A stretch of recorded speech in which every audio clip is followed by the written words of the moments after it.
Welcome to Samba Samba. Enjoy the video. In this video, I will explain how to get felt anime vanguards. We'll embark on a fun crafting journey, transforming simple felt into adorable anime characters.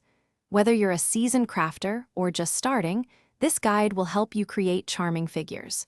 We'll cover everything from gathering your supplies to adding those special finishing touches.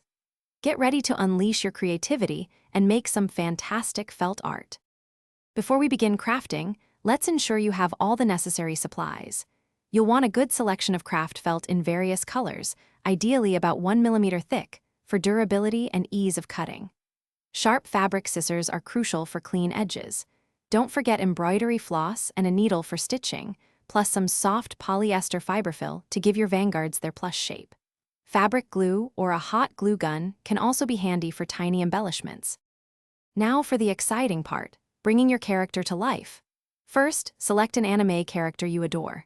Next, sketch your character's design onto paper, creating individual patterns for each part, like the head, body, and hair. Carefully cut out these paper patterns. Then, pin them onto your chosen felt colors and meticulously cut out each felt piece.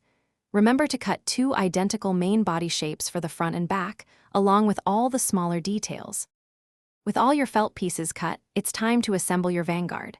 Start by stitching the smaller details, such as eyes, hair, and clothing, onto one of the main body pieces. A simple running stitch or a decorative blanket stitch works wonderfully. Once those details are secure, place the front and back body pieces together. Stitch around the edges, leaving a small opening, perhaps 1 to 2 inches wide.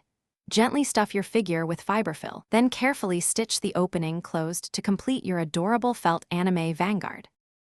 Thanks for watching. Consider subscribing if we helped you.